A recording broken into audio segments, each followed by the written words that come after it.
So it will, and like obviously, I believe climate change is real. We do need to decarbonize, but what people like to say now are saying is that you need three things for energy. It needs to be reliable, it needs to be affordable, and then it needs to be sustainable. And for too long, we focused only on affordability and reliability. But now we're coming at the expense of that and focusing only on sustainability. So it's really hard to balance those three things, but you have to. And at the end of the day, people will choose dirty energy over no energy. So if they have no potential to get an electric vehicle or to get, solar and wind, they will burn coal and they will burn dung and they will burn wood. And in fact, in 2022, we never burned more coal and we never burned more dung and we never burned more wood for energy in the history of humans. As a proportion of our energy system, yes, they went down, but as an absolute number, we never burned so much because we have 8 billion people that need energy now. So the critical minerals, yes, to get to the EVs, again, they are more concentrated. A handful of countries control supply. China is absolutely dominant in the processing.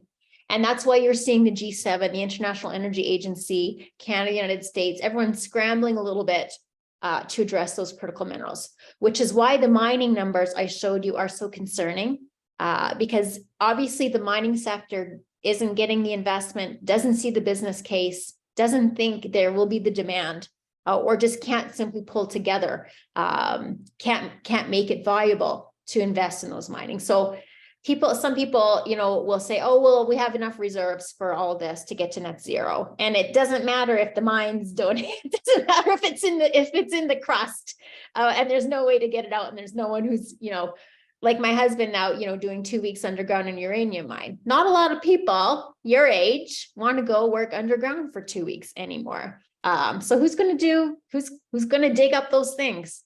It's going to be hard.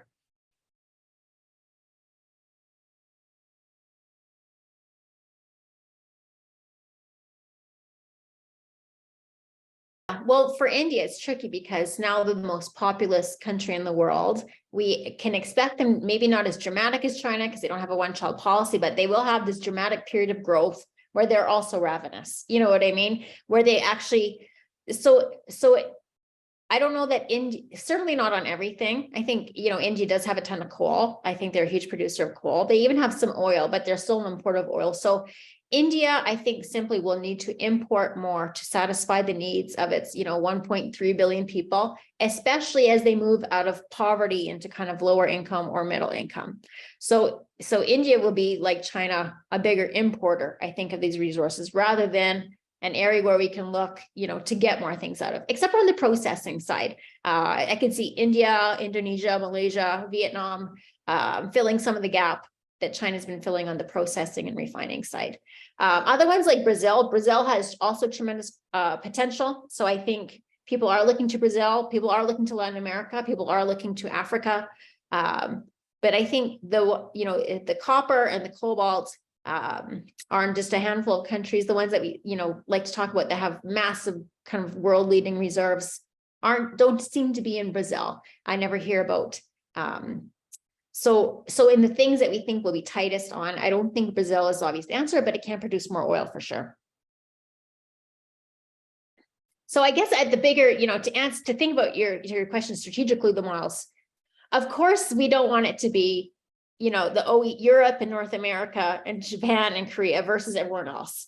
And this is why I think it's important. Canada can use our resources for soft power.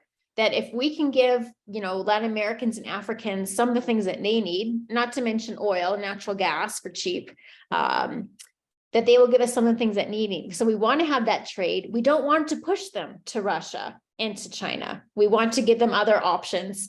And obviously we think that we're a better option than China is at the end of the day. So to make that case clear, to be that better option, be that good trading partner, and bring them onto our sphere, our sphere of influence, which is a big thing in the Cold War.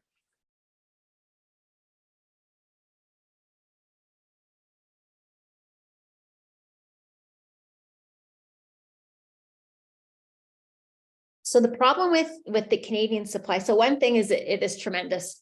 When I talk about shale and its high decline rates, where you drill something in the Permian and 5 years later it's tapped out. So it'll last you 5 years. The oil sands will last you 20 or 30 or 40 years. So a very low decline rate. That means that there's a high upfront capital investment. We paid that.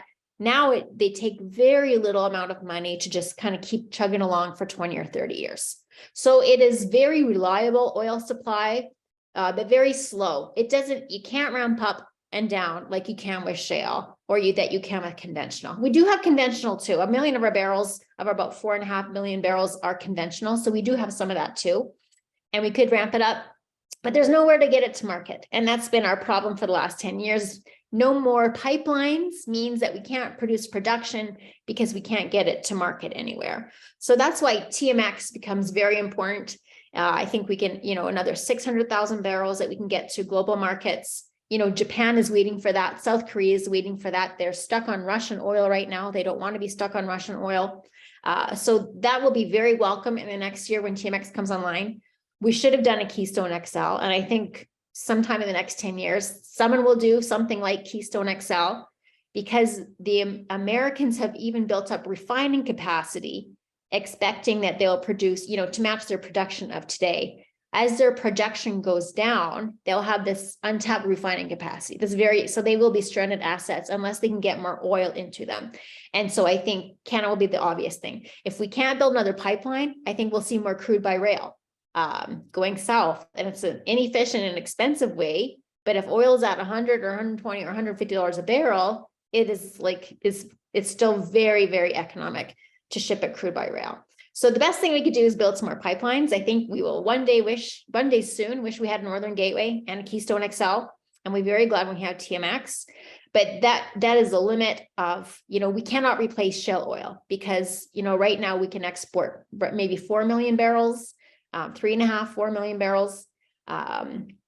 So, every one of these pipelines adds 500,000 to 1 million barrels. So, we would need half a dozen or a dozen more pipelines, and politically you can't see it happening. So that means that, we're going to be more dependent on OPEC. We'll be able to help a little bit. We absolutely need to maintain our production. It'll grow a little bit incrementally. But, maybe in 5 years when it's looking real bad with shale oil, we'll say, Jesus Christ, let's build 3 more Canadian pipelines as soon as possible.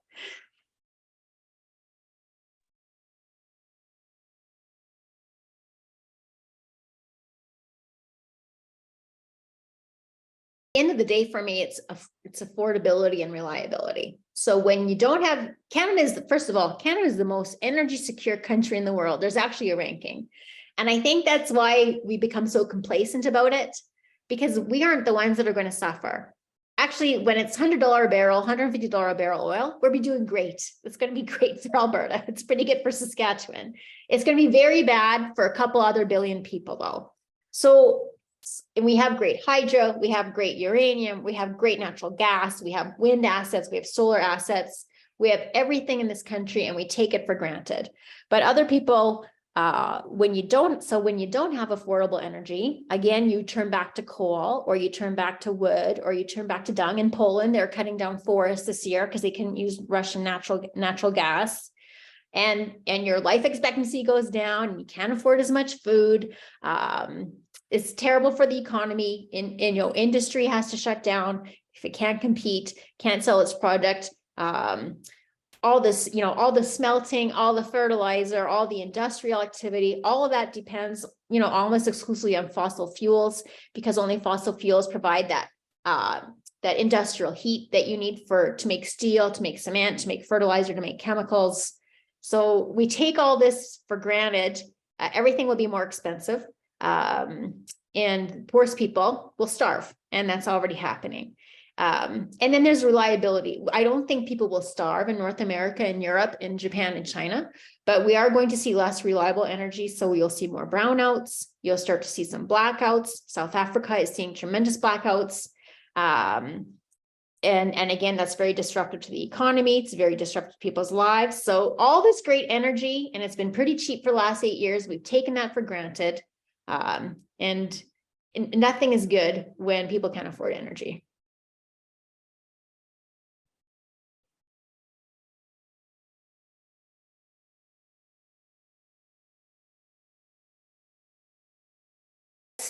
So actually Indonesia, this was in the news a couple months ago, proposed a nickel cartel, and they would need Canada to join it because they think we're maybe the fourth largest producer of nickel all around Sudbury, I think.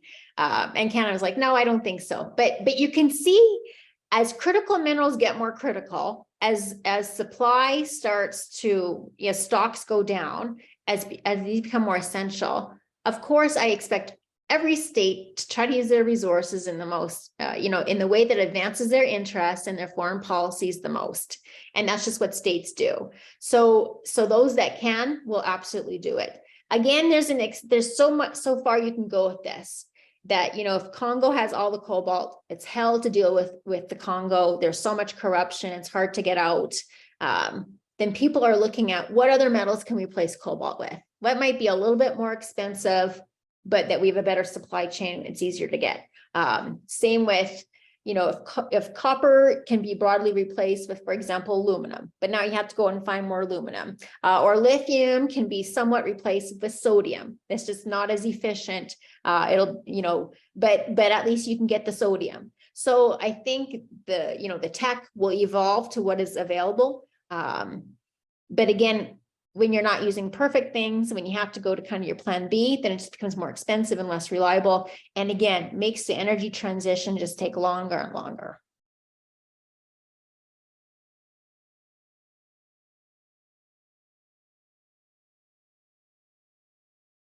I mean, that's a big question. First of all, most of the people we will never run out of markets of allies that need resources, because our allies are the rich world. So it's Europe and the United States and Japan and Korea. So we could just be selling these things to our allies. But in a perfect trade system, again, your resources are just going to where they're needed. Again, can we use our resources in a strategic way to advance our soft power, to make countries maybe on the cusp of authoritarianism, to persuade them to be less authoritarian? And people have done that, right? Where you kind of use your economic heft to direct the politics of certain countries, make them abide by human rights, put sanctions on them if they don't. You can only do that when you have the economic power to do that, or in the case of the United States, the military power. So yes, I think we can. I think the positive thing would be to use our resources to encourage them to be, more liberal. I don't mean capital L liberal. I mean, kind of liberal democratic instead of authoritarian. And again, that's the missed opportunity here. We send 95% of our oil exports, 99% of our gas exports to the United States, and then they use it to advance their foreign policy. And I always like to say this: have you ever heard of Kuwait or Venezuela or Iraq or Iran? If you've thought for more than 5 minutes about those countries, it's because they have oil, and they've used that oil strategically to advance their foreign policy. With Canada, we're the fourth biggest oil producer in the world. Our name doesn't even come up in these discussions because no one expects that we can be that, ramp up and be kind of any kind of balancing factor in this. So absolutely, there's a huge opportunity for Canada to use our natural resource endowment for our allies and also for kind of these on the cusp countries.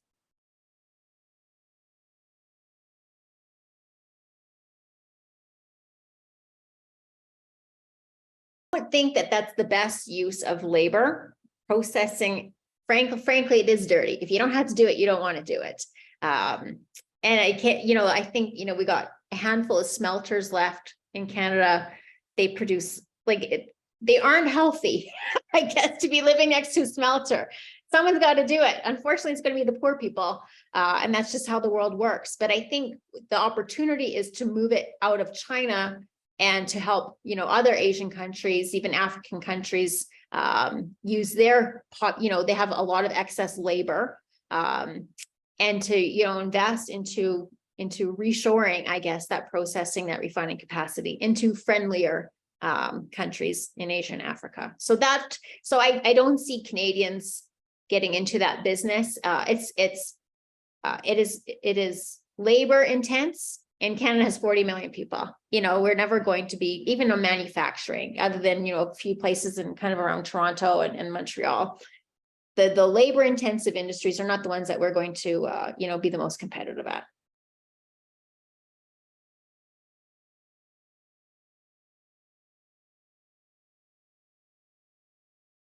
So on one hand, yes, like we're running out of materials that these are non-renewable resources. So they, by definition, won't last forever. On the other hand, the Earth's shield, we'll never run up iron. The whole core of the Earth is iron. So at some point you just need to dig deeper, but it gets more expensive.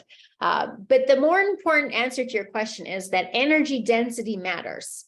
And the reason why we move from wood to coal to oil is because oil is a fantastic energy source. It's, it's dense, you can move it, it's easily available, you can store it. What a great source of energy. And so moving from that to wind and solar, which has a large land print and is very material intensive, it seems like it's moving backwards to me. So I've got nothing against wind and solar, and they have their role, but they are far more resource intense than fossil fuels. So the obvious answer to go down the spectrum of energy intensity, if you want to get something that's better than oil, and at the end of the day, if it's not better than oil, other than, the white liberal urban people, no one else is going to do it just because it's better. If the answer is nuclear.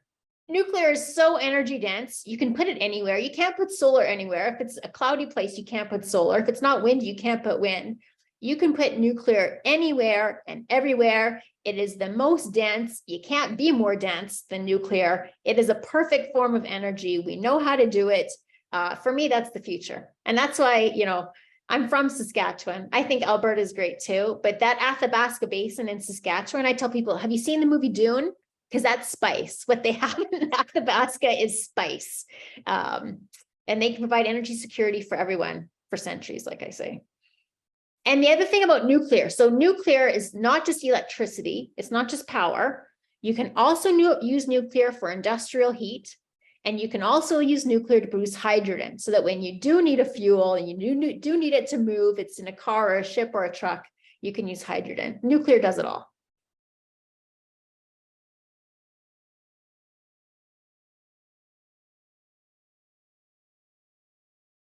It's a great question. So one of the pathologies of our society is, we had such incredible urbanization and such incredible division of labor that so many people have grown up in cities, never having been to a farm, never having been to a mine, never having been to a drilling rig, and being very divorced from what is needed to satisfy their living conditions. And it become very easy to say, oh, what they're doing is wrong or is unnecessary. I don't need the farmers to do industrial farming because I just get my food at the grocery store. So it doesn't matter if the farm, and I heard someone, it was in a talk today at the Qatar Economic Forum, for someone in a city, you get your ham sandwich from the deli. You don't think about the 20,000 pigs that were slaughtered at the slaughterhouse 500 kilometers away to bring you that ham sandwich. So that to me is the problem, is that too many people in positions of power are totally divorced from the way that things work and the way that we get things. And it's been easy to say that we should stop doing those things, or that we're doing those things wrong because they're not the ones doing them and they're not the ones that have to stop doing them. So as energy and commodities get more expensive, everyone will remember why we need them, why they're good. And again, I think what I say is we're moving into an age of pragmatism. Energy was so cheap for so long, commodities were so cheap for enough years, for about a decade, that you could forget how important they are. And now they're going to be expensive and remember how important they are. So that's how I see it. And when it hits people's own pocketbook, then everyone becomes a pragmatist very quickly. Well, I just wanted to thank you again for your time here. All of your answers to our questions were just fantastic. So I feel like we've all got something to take away here. I know I learned a lot. I don't have the same background as these guys, so all of this for me was like a extra mind-blowing. But it's just great to have extra takeaways there. Super, my pleasure, guys. Yeah, is there any kind of final points here that we should leave thinking about before I let you go? Maybe I'll finish off on the Arctic. There was a question there, and that is actually probably my greatest area of expertise, the one I focus on the most, and I'm writing about now, but the Arctic is very expensive. There are not mines coming up in the Arctic. There is not oil and gas. Don't expect it to come from the Arctic. Could it? It should. It's there. The North American Arctic is vast. The resources are there, but there is nothing happening today that makes me expect that will change in the next 10 years. In fact, the Arctic has grown slower compared to the non-Arctic parts of the Arctic states in the last 10 years. So far from being an emerging economy with a race for resources and Arctic boom, it's actually growing slower than the non-Arctic parts of that part of the world. So I'm writing a paper to kind of show, these are the ways that we can make it happen faster and better, because we need these minerals, we need those products, but it's not happening today at all. Well, on that note too, we'll definitely have to keep an eye out for all the future literature that gets posted, because always super cool and very exciting to have more publications from people like you. So it's great. Thanks, Hannah. Awesome. Thanks again for joining us today. This is just a reminder to anybody that's watching that we'll be back again with another Food for Thought next week, same time, same place. So we'll see you there. So Thanks, Heather. Have a good rest of your Thursday. Bye, guys.